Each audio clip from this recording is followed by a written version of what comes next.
Assalamualaikum warahmatullahi wabarakatuh. Sahabat semuanya, jumpa lagi di channel Sahabat Kota Hijau. Kali ini saya ingin menyampaikan tentang bagaimana berakuaponik tanaman padi.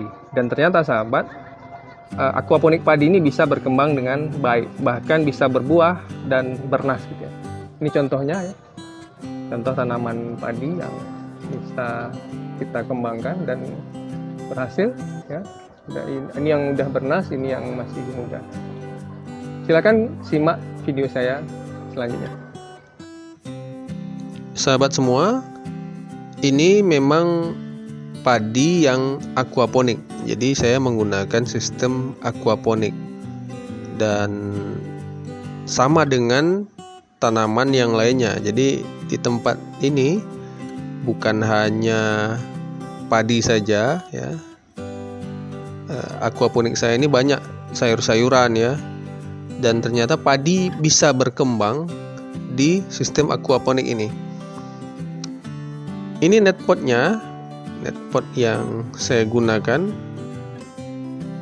tidak ada campuran yang lainnya. Jadi memang murni menggunakan air. Jadi bukan hidroganik ya. Kalau hidroganik, teman-teman yang lain kan cenderung menggunakan tanah ya, menggunakan tanah lalu dimasukkan di netpotnya.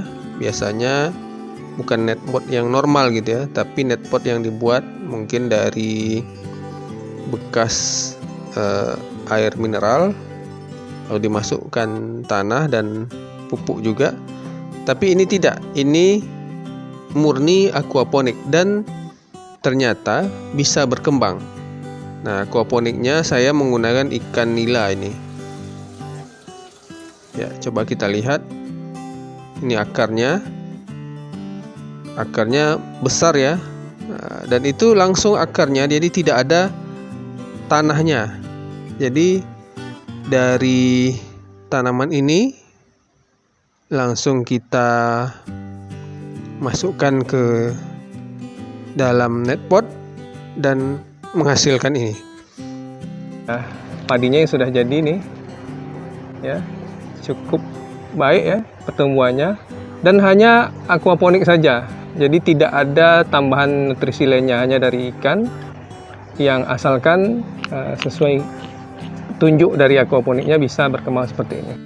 Sahabat semua, yang saya maksud dengan petunjuk aquaponik ya yang standar itu adalah bahwa ada tempat pengolahan nutrisi yang tepat ya, seperti dalam video saya sebelumnya.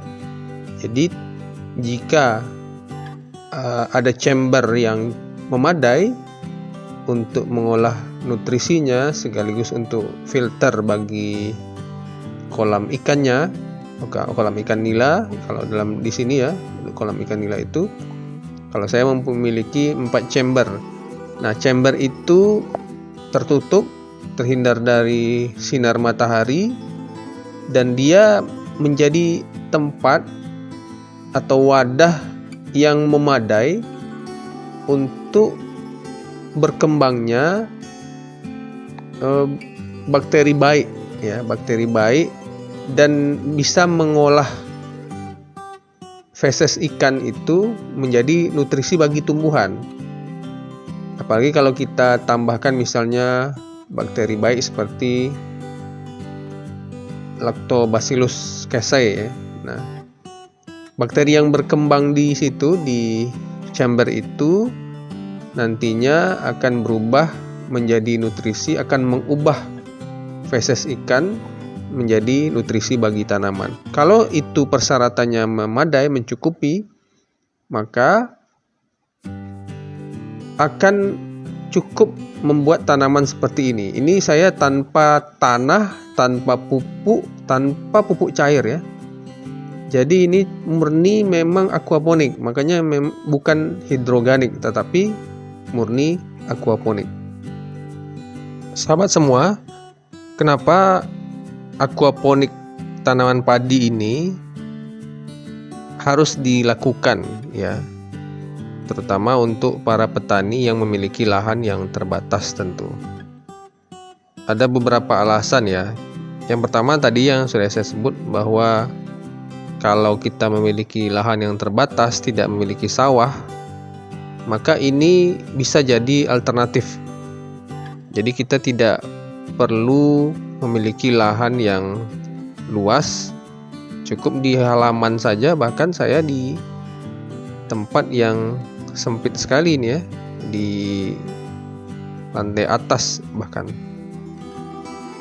asal persyaratannya tadi mencukupi. Kemudian kita tidak juga perlu pengairan lagi ya, karena kita tidak memiliki lahan, kita menggunakan semua peralatan yang sama dengan aquaponik lainnya, cukup itu saja. Tidak ada memakai pupuk ya, bahkan juga tidak ada pupuk cair. Saya ini murni aquaponik, belum ada menggunakan POC, dan terbukti berbuah. Jadi padinya tumbuh subur, kemudian berbuah, dan buahnya cukup bernas ya, menurut saya cukup bernas. Kemudian kita juga tidak perlu ada mengolah lahan, tidak perlu mencangkul, kemudian tidak perlu juga membajak dan sebagainya. Kita juga tidak perlu menyiangi ya. Kalau ada rumput-rumput ya paling sedikit, minimal sekali lah ya. Hanya saja tentu perlu diperhatikan juga ya. Dan ini minim sekali hamanya. Hama pada aquaponik ini minim karena dia tidak bersentuhan dengan tanah. Jadi tidak ada lembing, wereng ya. Karena mungkin saya skalanya juga kecil nih. Ini skala percobaan saja. Jadi skalanya kecil sehingga juga minim sekali adanya hama. Keuntungan lainnya, sistem ini juga adalah sistem seperti mina padi ya. Jadi kalau mina padi itu kan memang di sawah, ada ikan dipelihara dan tidak perlu pupuk lagi. Kalau ini ikannya dalam sistem aquaponik yang murni, yang kita pelihara di bawah ya. Kalau kita alirkan air dari ikan, air dari nutrisi ikan itu ke atas dan disalurkan ke pipa-pipa sebagai instalasi aquaponiknya, tanpa tambahan POC lagi, dan itu sudah cukup. Nah, karena ini merupakan sistem aquaponik, maka yang kita panen nantinya bukan hanya padi saja. Jadi padi ini sudah 3 bulanan lebih ya. Kita bisa panen bukan hanya padinya tapi juga ikannya. Jadi seperti sistem aquaponik lainnya yang mungkin lebih cepat, seperti ada seledri ini. Seledri lama juga biasanya, sampai sebesar ini cukup lama ini. Tapi ada sayuran-sayuran lain yang cukup 40 hari. Kalau padi ini lebih lama, sama seperti padi lainnya, sekitar 3 bulan bisa ya, atau lebih sedikit 3,5 atau 4 bulan. Karena aquaponik ini kita tidak bisa memaksakan nutrisinya, karena nutrisinya itu lebih sedikit dibanding hidroponik murni ya, yang menggunakan zat kimia itu. Sementara ini tidak, ini kan murni dari air ikan.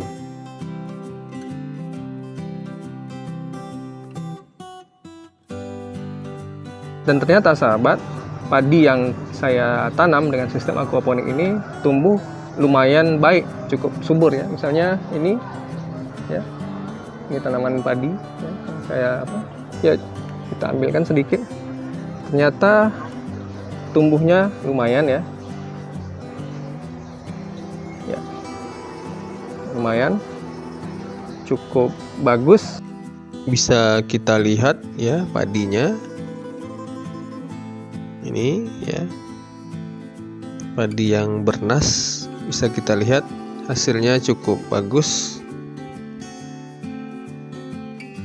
Sahabat semua, kalau ada kelebihan dari sistem ini, tentu juga ada kekurangannya.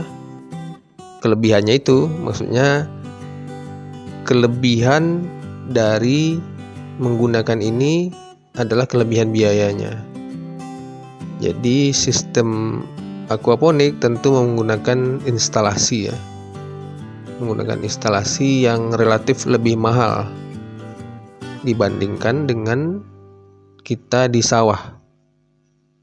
Nah, instalasi ini ya, dari pipa-pipa ini saya cenderung menggunakan pipa yang baik ya, yang bagus, dan menggunakan netpot yang standar. Karena saya pernah menggunakan netpot buatan seperti dari bekas minuman itu, minuman gelas mineral, dan itu mudah sekali rapuhnya. Sekali pakai dalam 3-4 bulan itu sudah hancur dia.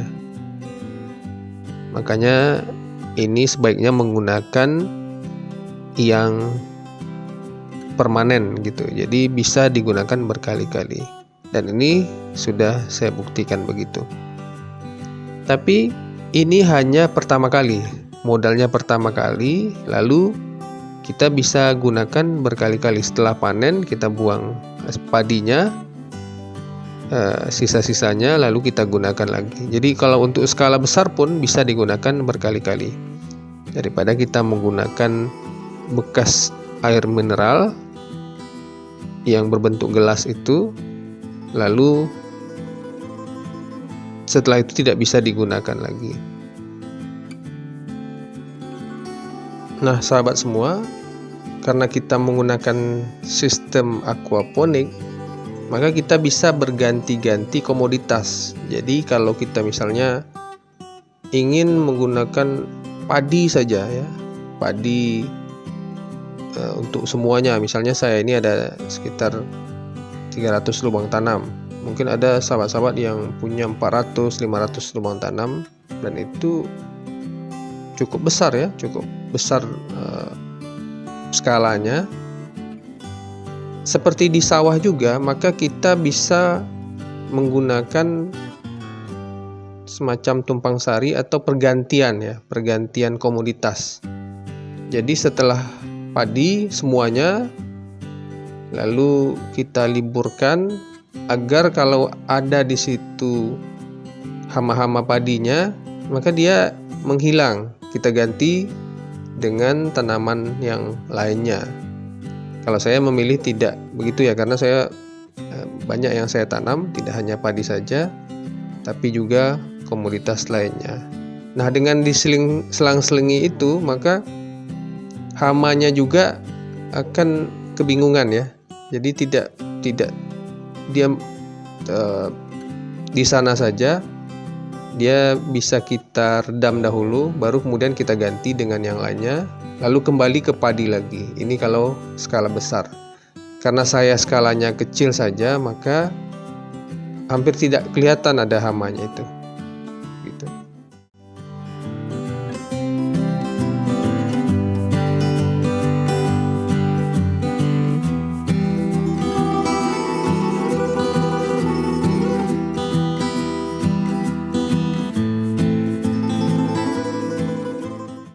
Sahabat semua, demikian saja video saya kali ini. Mudah-mudahan video ini bermanfaat bagi sahabat semua.